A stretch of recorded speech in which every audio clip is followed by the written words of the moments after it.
Efendim haberim var mı da kaldığımız yerden devam ediyoruz. İkinci ve üçüncü bölümümüzde tarihin derinliklerine biraz açılacağız. Kimle açılacağız? Tarih alanında uzman bir isim, sürekli olarak araştırmalar yapan, gezen, gören bir isim ve birçok yapı üzerine değerlendirmelerde bulunacağız. Semboller üzerinden değerlendirmelerde bulunacağız. Yayınımızda tarihçi, yazar Talha Uğurluel bizlerle. Hocam hoş geldiniz. Teşekkür ederim, hoş bulduk. Nasılsınız? Keyifler nasıl? Çok iyiyiz. Gezdikçe, gördükçe, atalarımızın bıraktığı hakikaten çok köklü eserleri gördükçe mutlu oluyoruz ve bunları tanıtmaktan da keyif alıyoruz. Sizi izleyen de gezesi geliyordur hocam. Gezdirmiş kadar güzel anlatıyorsunuz zaten. Şimdi yine konuşacağız fotoğraflarımız, görsellerimiz üzerinden vesaire. Ancak öncesinde genel bir soru sormak isterim sizlere. Türk tarihinde, Türk medeniyetlerinde aslında sembolik simgeler var. Bunlardan birkaç örnek vermemiz gerekirse ilk akla gelenler neler hocam? Birkaç tane dinleyelim sizden. Mesela Türk tarihinde en köklü, en yaygın kullanılmış simge İslam öncesinden İslam sonrasına. Hangi hayvan biliyor musunuz?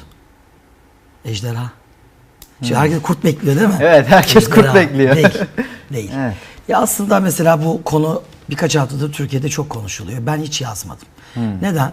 Çünkü bir şeyin içinde siyaset olduğu zaman insanlar hemen ön yargılarla hareket ediyorlar. Sağduyulu olmayı bırakıyorlar. Tavır alıyorlar ve ben bundan çok rahatsız oluyorum. Zaten bundan dolayı tarihin yanına bir de sanat tarihi koydum yıllar evvel. Çünkü tarih çok rahat yalan söyleyebiliyor. Tarihçiler de yalan söyleyebiliyor. Ama sanat tarihi yalan söylemez. Çünkü eser ortada. Bu konuya bir başlık açmak istiyorum biraz sonra. Evet, kıvıramazsınız. Bak tarihte kıvırırsınız. Evet. Sanat tarihinde kıvıramazsınız yani. Eser ortada duruyor yani. Adam 800 sene evvel yapmış, koymuş. Hunların kurganları var. Kurgandan Hunların cenazeleri çıkıyor, mumyalanmış. Adamın vücudunda dövmeler var. Duruyor orada. Kıvıramazsın yani. Yok o hayvandı, bu hayvandı diye bir durum yok. O nedenle İslam öncesi ve İslam sonrası Türk tarihinde mesela İslam öncesi Türklerin yaygın kullandığı bir takım sembol hayvanlar var. İslam sonrasında kullanılanlar var. Ama derseniz ki İslam öncesi sonrası kesintisiz devamlı kullanılan bir tane canlı söyleyin. Ejderha. Bu. Yani kurt değil kesinlikle. Kurtun yani yeri nedir? kimse alınmasın. Göktürklerde bayrak sembolü olarak kullanılmış. İslam öncesi Türklerde kullanılmış. İslam sonrası Türklerde kurt bu kadar yaygın değil. Hatta mesela Anadolu'da kurda canavar derler. Kurt canavardır. Ejderha ise kutsalı koruyandır. Sivas Gök Medrese'nin içerisinde hakikaten birbirinden muhteşem tarihi objeler, eşyalar var. Bunlardan 2 tanesi göz kamaştıran 2 alem. Divriği Ulu Cami'nin bir zamanlar içinde bulunan bu alem bugün Sivas Gök Medrese içinde sergileniyor. Bakın lale formunda muhteşem bir alem. Ortasında üstte Allah yazıyor. Sağda altta Muhammed yazıyor. Sol altta ise Ali yazıyor görmüş olduğunuz üzere. Ve alemin kenarını boydan boya dönen 2 tane ejderha var. Ben bunu bazı yerlerde söylüyorum, yanlış anlamayın. Türklerin en önemli efsanevi hayvanı aslında kurt değil ejderhadır.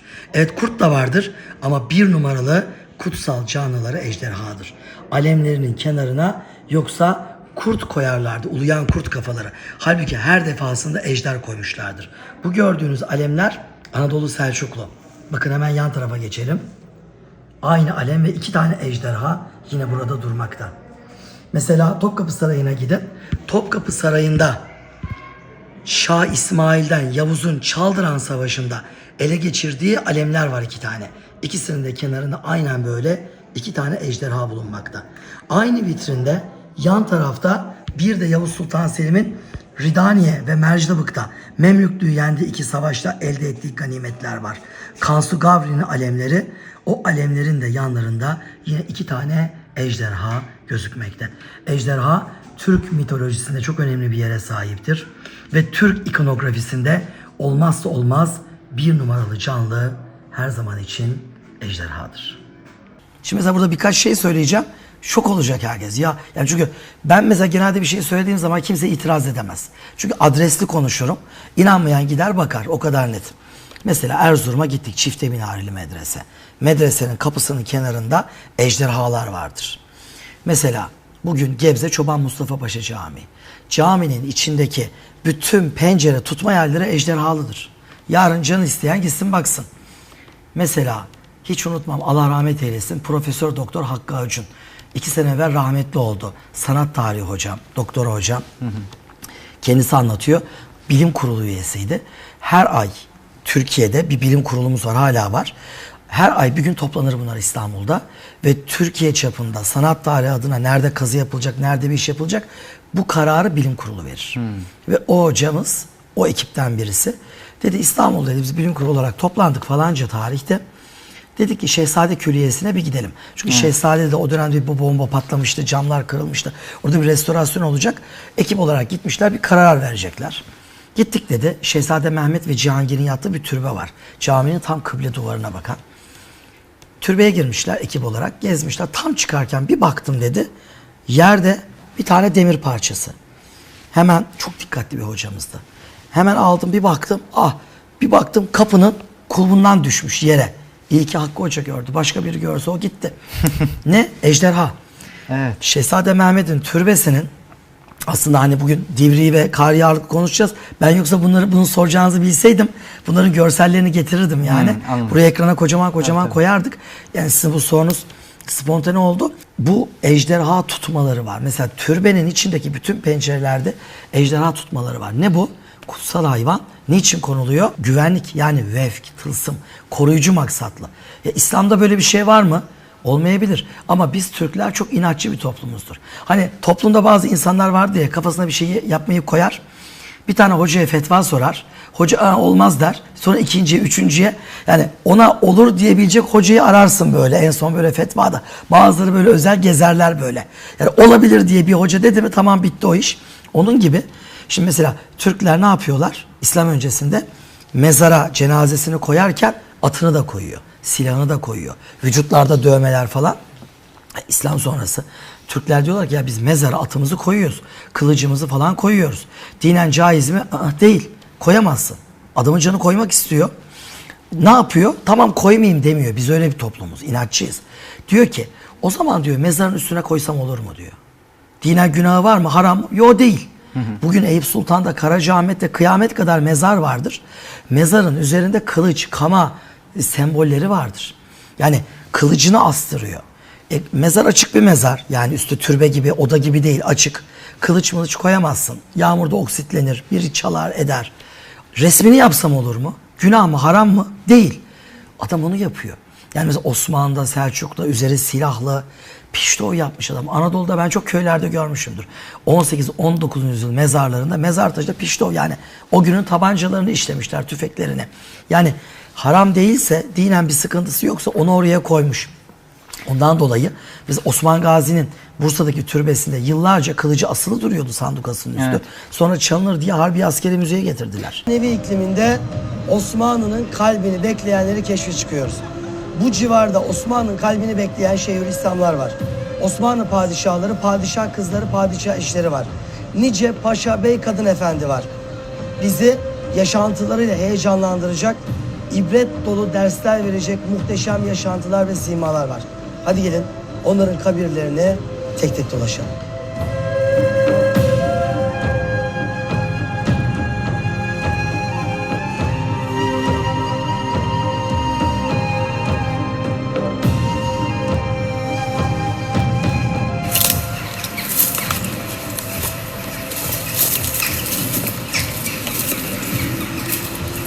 Yıl 2005 yılının Mayıs ayı. Bir grupla beraber Eyüp'te tur yapıyorum.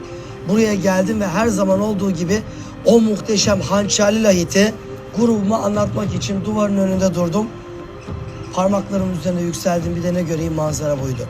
O güzelim muhteşem hançerli lahit. Üzerinde harika bir hançer işlemesi var. Ve bir kilim gibi çintemanilerle dokunmuş taş. Üzerindeki sarığın bir ikincisi bugün yok Eyüp mezarlığında. Ve lahit burada yoktu. Ve şu vaziyette duruyordu. Aradık taradık, lahti şu gördüğünüz otların arasına saklamışlar. Sarığını kırıp çalmışlar. Balyoz da orada duruyordu. Arkada emniyet müdürlüğü vardı. Hemen arkamızda. Emniyet müdürlüğüne gittim ve oradakilere bunu anlattım. Hatta balyozu da gösterip parmak izi bırakmadık, siz inceleyin dedik. Eyüp Belediyesi'ni, Kültür Müdürlüğü'nü aradım. Çalacaklar, dikkatli olun diye. Sonra yanımdaki grupla kucakladık, zorla da olsa üzerine lahti koyduk. Bir hafta sonra bir başka grupla gezi yapıyordum. Tam lahti anlatacağım, bir baktım lahit yine yoktu. Aradık taradık çıktık, bu kez buraya saklamışlardı. Hem emniyet hem belediye hepsine haber verdim. Dedim lahit gidecek, haberiniz olsun. Ve aradan bir hafta geçti. Tekrar gezimiz vardı. Baktık lahit yerinde yoktu. Etrafı aradık ama ne yazık ki onu bulamadık. Ve tabii yeniden emniyet, yeniden belediye yetkilileri bu lahit buradan uçacak dedik. Haberiniz olsun dedik ama gelin görün ki tam bir hafta sonra üçüncü bir grupla burada gezerken lahit üçüncü kez kaybolmuştu. Ben ikinci kez grubumla bu saklanan yerden alıp tekrar buraya koymuştuk. Üçüncü kayboluşunda buraları tarumar ettik ama hançer lahit yoktu. 1622 yılında yani Genç Osman'ın padişah olduğu dönemde vefat etmiş olan Mehmet Safi Efendi'nin Eyüp'teki en güzel hançerli lahiti olan o güzelim mezar taşı artık yerinde bulunmuyordu. Bugün buraya geldiğinizde sadece boş kaidesini göreceksiniz.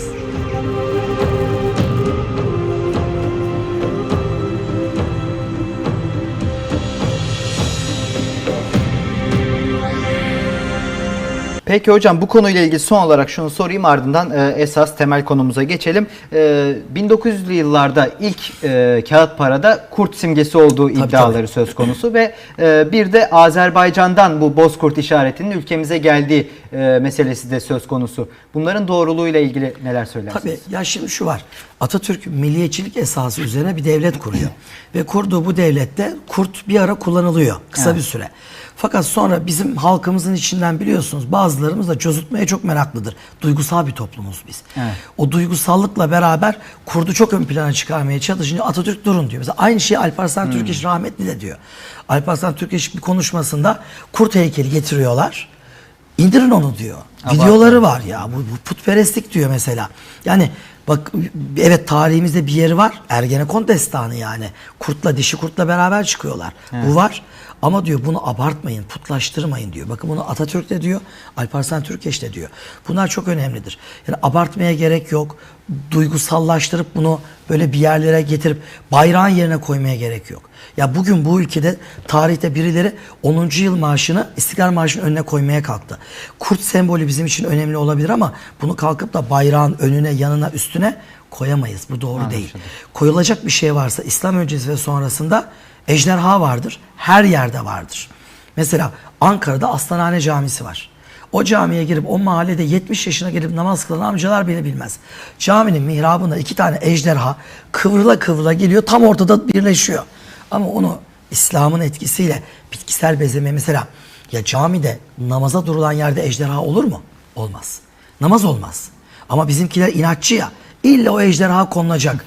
Ya hocam biz bunu nasıl koyarsak olur. Bak koymayalım yok. İlla koyacak. Öyle bir koy ki bakan bunun ejderha olduğunu anlamasın. Sanat tarihimizde çok önemlidir. Bunu stilize ediyorlar. Bitkisel bezemeye dönüştürüyorlar. Bugün sizinle gitsek Ankara Aslanhane Camii, ki Ahiler döneminden kalma 750 yıllık tarihi camidir. Ulu camidir. Ankara'nın Ulu Camisi. Gitsek mihraba baksak orada böyle mihrapta kıvrıla kıvrıla 2 ejderha gelir. Ağızlarını açmış böyle dururlar. Onun ejderha olduğunu anlayamayız ilk başta. Yani ben diyeceğim ki o şakayıkların arasındaki bu ejderha hakikaten ağzını açmış ejderha gibi duruyor, o zaman dersiniz. Bu şekilde olunca namazı bozmuyor.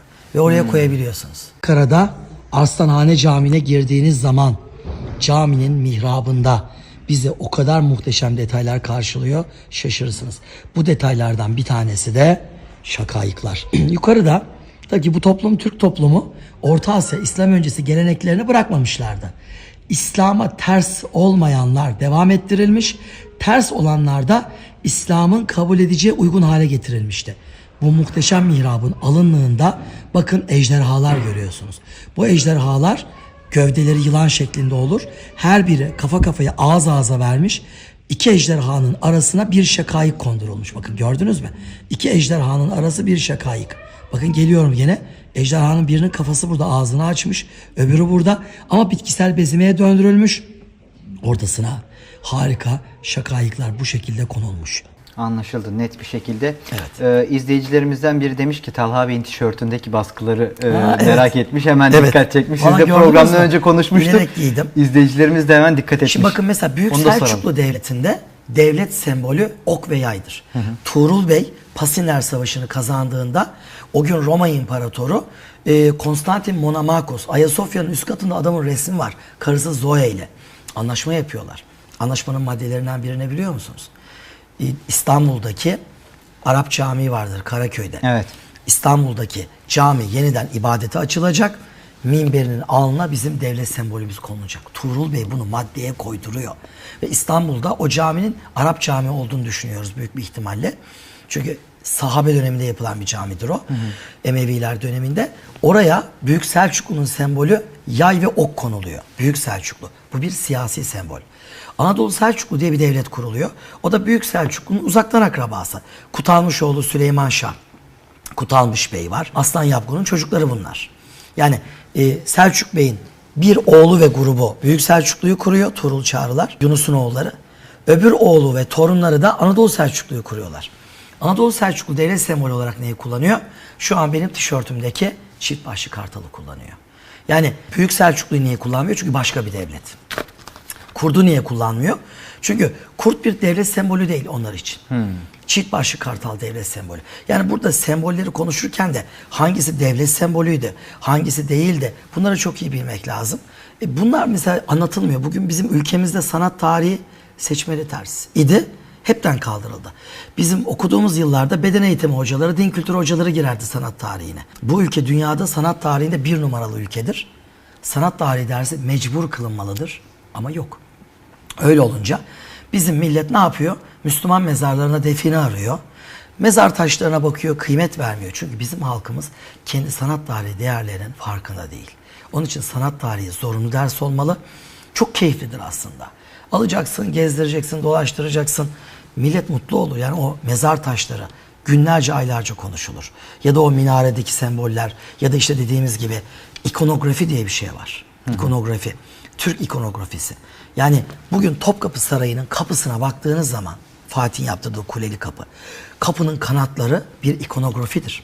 Hiç unutmam Filiz Çağman. O da rahmetli oldu. Topkapı Sarayı'nın eski müdürelerinden. Filiz Hanım yaş haddinden emekli oldu. 10 yıl oluyor. Evet. Topkapı Sarayı'nın o Fatih'in yaptırdığı kuleli kapısının içinde koca bir salon var. Fatih'in yaptırdığı bir salon. Orada onun emekliliği dolayısıyla bir sempozyum düzenleniyor. Ben de oradayım. Oktay Aslanap orada. Çok ünlü bir sanat tarihi profesörümüz. O da öldü. Sema Beyci orada. Çok ünlü bir sanat tarihi profesörümüz. O da öldü. Harem'in müdüresi var Canan Hanım. O da emekli oldu. Canan Hanım bir makale okudu. Makalenin adı Topkapı Sarayı'nın kapılarının ikonografisi. İkonografi ne demek? Nedir? Semboller. Sembollerin dilini anlatıyor. Kapıların sembolleri. Hiç unutmuyorum ben. Makaleyi okudu böyle. Makalede Fatih'in yaptırdığı kuleli kapıyı anlatıyor. Bakın bugün Topkapı Sarayı'nın o bilet alıp kuleli kapısından her gün binlerce insan giriyor. Ve o kapıdaki o detayı hiç kimse görmüyor. Ne yabancı görüyor ne yerli görüyor. Nedir o görmemiz gereken? O kuleli kapının demir kanatlarını Fatih Sultan Mehmet yaptırmış. Kapının üzerine Fatih Darül İlim yazdırmış. O dönemde 1460 sarayı yaptırdığında Darül İlim ne demek? Burası okuldur demek. Ya bana dünya üzerine bir saray gösterin, bir başka saray. Kapısında burası okuldur yazsın. Fatih bunu niye yazdırıyor? Çünkü Fatih'in gıdalandığı biri var. Son peygamber. Müjdesine mazhar oldu. O da yeryüzünün ilk camisini yaptırdı Medine'de. Caminin yarısı okul. Bugün var mı öyle bir şey? Bizim maşallah 70'lik dedeler bir araya geliyor. Hemen cami derneği kuruyor. Karadeniz'in bütün dağları cami. Benim 2 gün sonra Karadeniz turum var. Bütün dağlar cami. Bomboş. Hiç kimse yok. evet. Neden? Çünkü peygamberimizi hiç anlamadılar. Cami var ama caminin içinde okulu yok. Eğitimi yok. Sadece 80'lik dedelere hizmet ediyor. Peygamberimiz dünyanın ilk camisini yapıyor. Yarısı okul. Ashab-ı Suffa okul. Darül İlim yazdırıyor. Burası ilim merkezidir. Kapı kanatlarını kitap kapağı formunda yaptırıyor. Bakın Canan Hanım o gün makalesinde bunu okudu. Mesela bugün bu programı izleyenler hemen internetten Canan Hanım'ın adıyla Topkapı Sarayı kapıları ikonografi yazsınlar, makale gelir önlerine. Eğer Canan Hanım'ın anlattığında ufacık bir yanlış yamuk olsa Oktay Aslanap orada, Sema Beyci orada. Yani orada ne yaparlar biliyor musunuz o hocalar? Hepsi bunu sükutlarıyla kabul ettiler. Hocamız anlattı. Dedi ki Fatih bir saray kapısı yaptı ama kapı aslında bir kitap kapağı formunda. Kapının kanatları hani dedelerimizden kalma eski Kur'anlar vardır ya. Evet. Ciltleri böyle kalın etlidir. Ortada şemse, kenarda köşe bentler vardır. kitap kapağı formunda yapıyor. Kapı hala öyle duruyor. Kanuni döneminde tamir görmüş o kapı. Kapı o şekilde duruyor ve kapıda Darül İlim. İşte Fatih niye süper güçlü? Sarayın kapısını bir ilim kapısı yaptığı için. Daha sonra 3. Mustafa depremden sonra 3. Mustafa'yı gömmeyeyim, o kadar kötü değil ama nihayetinde bir giriyorsunuz ampirler, ampirler, rokokolar, süs, şatafat. Fatih bilmiyor muydu o süsleri yapmayı? Biliyordu. Ama etti. sadelik içinde bir büyüklük tercih etti. Evet. Sonrakiler biraz daha zevk sefaya kaçınca ne oldu? Devlet yıkıma gitti.